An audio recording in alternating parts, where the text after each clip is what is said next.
Hi there people, long time no see. Sorry I've not been putting any content out, but been kind of busy around the household and work and everything gets in the way. Just had this bad boy delivered from Denali, although it does say on the outside Vision X Global Lighting System.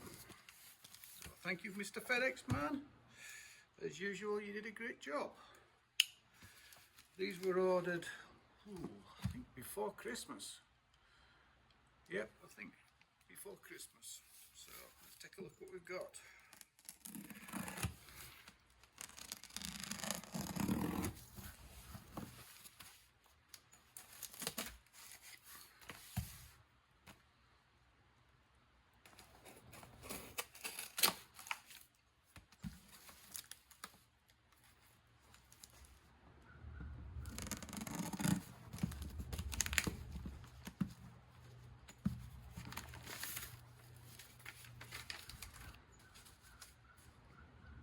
Interesting, comes from BWI, Brownman Watson International, but built in Denali. So, I don't know what the company makeup is. Let's take a look. Those of you who watch my channel will know I ride a 1250GS from 2022.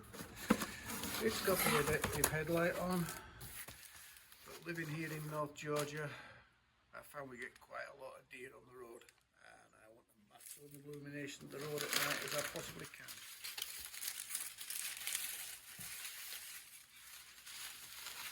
So, a little bit disappointed actually.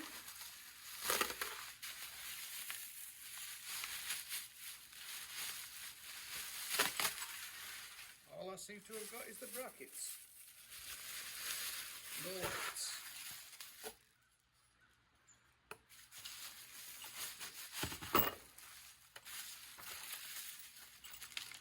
Brackets and fitting, so we can work with that. We'll just see when the lights turn up. Pretty heavy duty, they ain't gonna go nowhere. So today we're going to start fitting the bracket for the head spotlights. As per Denali, the first stage is to remove the beak. The beak is this part here, and it's fastened on with two screws here and here. So we'll undo those and take off that beak. Beak removed, I've just reversed the screws around and put them back in so that I can locate them easily for reinstallation. And there she looks funky.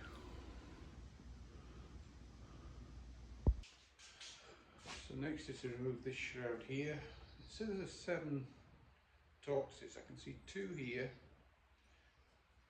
2 inside the, I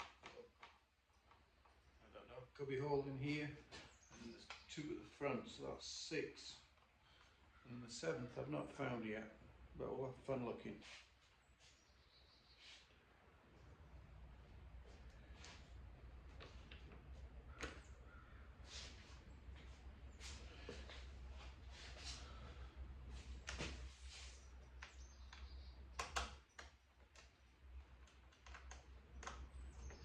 The 2 at the back here are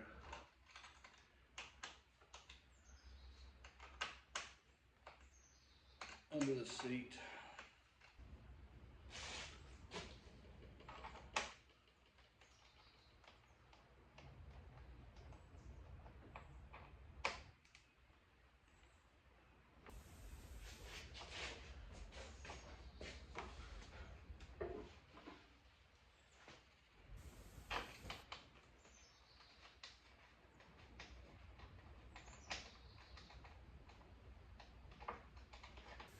Flipping a handlebars from side to side to get these front ones out.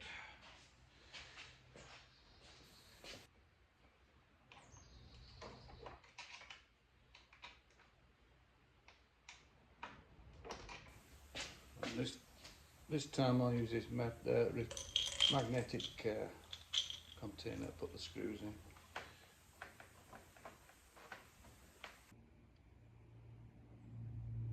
just coming in a little tighter. The 7th one is behind the headstock here.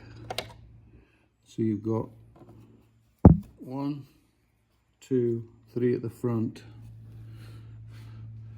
You've got 2 at the back, and then 2 inside here. That single front screw is a Torx 30. The other ones were Torx 25s. So 6 Torx 25s, 1 T30.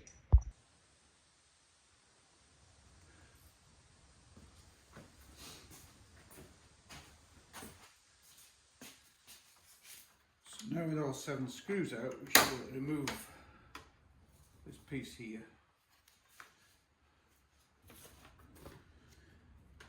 Next we're to remove the left and the right side fairings. So here and here. So the first 2 screws I'm removing are from wind deflectors on the left side. Remember, the left side is as if you're sitting on the bike.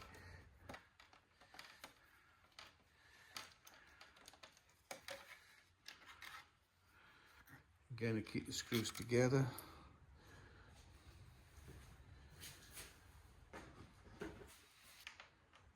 At the front, under where the beak was, there is another screw, which I'll show you in a minute.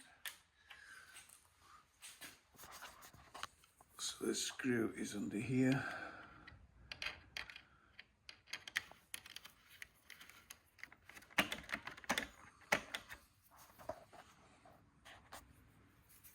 Another one in here.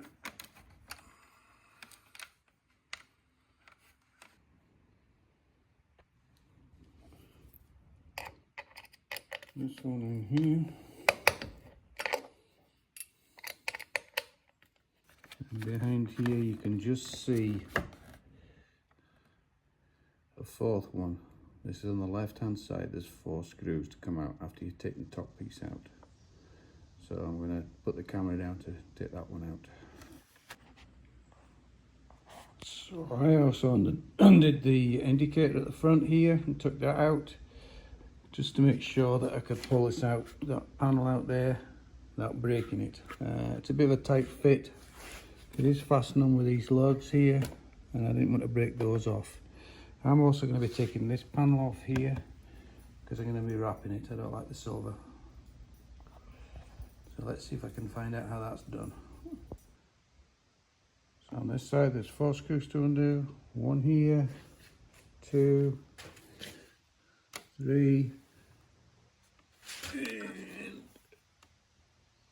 I'll come back to the 4th.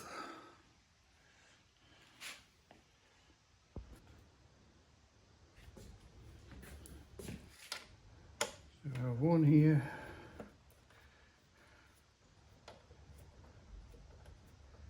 These 2 here that hold the wind deflector on.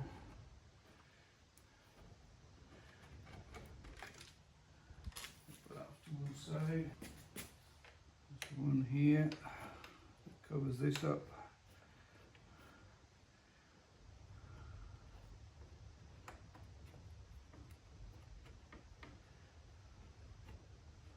I think this is the inspection hole for the the inspection tank for the hole for the radiator. And there's 1 at the front here, just in the fan. Thin.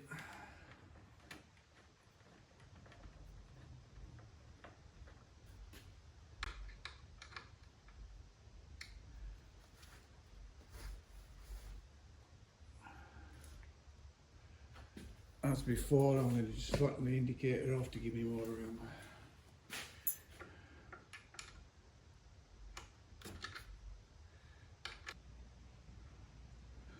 And there was a further screw in here, which I've now taken out, and this is now free. So the indicator's off, this is off.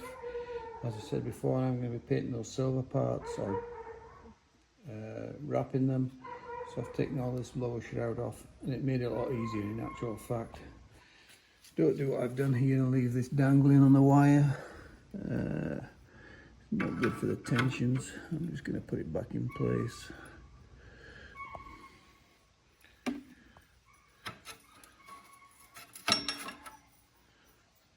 better. So I'm going to take the opportunity as well. I've got the radiator guards off. The radiators in there are a bit grubby, so I'm going to clean them up. You can just see all that crap there. So it gives me a good chance to clean everything up. Looking from the side here, just to get your position, I've now put this in place. You've got to take out the nut and bolt that's in here. Mine was actually holding this guard in. And the same at the other side, exactly the same. And then you thread up from the bottom. So you've got the bolt, the spacer, washer and nut. And the same at the other side. And it's just a matter of fastening this into place. This is the correct way around, just for reference. There you have that part. So then mounted the lights onto the brackets here. These are just plastic caps that go on. You'll see the bolt underneath. And then they're out with the wires up through here, up above the radiator, and they come out here, both sides. Now I did have to send off to Denali for a couple of extension wires. I did have one with the HexEZcan, but I need one for the secondary circuit.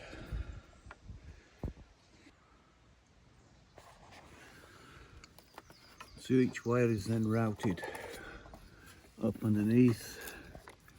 You see it here, behind the backs here, and to the EZCan at the back. There is room to just put the wires down here and through, here and through. And everything else is plug and play. So I bought these Denali harness extensions, 24-inch, thinking they'd be long enough. They're not. So I've ended up using the HexEZcan connectors that come with the kit to make my own cables up. I did use one of these, one of the spare ones that came with the Hex, and then I made another cable up myself. It's quite easy to do with the pigtails, and I use these easy crimps that you just heat up with a air gun, and the solder in the middle, you see the solder in the middle, that melts, and then these are heat shrinks, so quite easy, no problems at all. It's now routed from here, you'll see it behind here. This is my own cable I made up round, and it comes up to here. So all that remains now is to finish programming the Hex. So with a supplied USB cable plugged into the EZCan, and then plugged into your laptop, and the EZCan app opened. Denali have their own version of the EZCan. It's exactly the same, they're made by the same company. Don't let marketing fool you. So here you see the settings on the EZCan. The red and white circuits are auxiliary lights, day intensity and night intensity, 20% and 30% respectively. On dip beam, on main beam, all at 100%. And then a close up of the other settings. And then for the turn signal, which are the yellow or orange in the middle of the lights, running light intensity 40%, turn signal intensity 100%. That's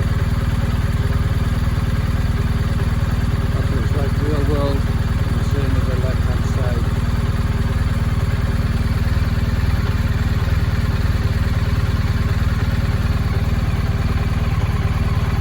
Lights are flashing on the left hand side, I should say the right hand side, simply because of the camera.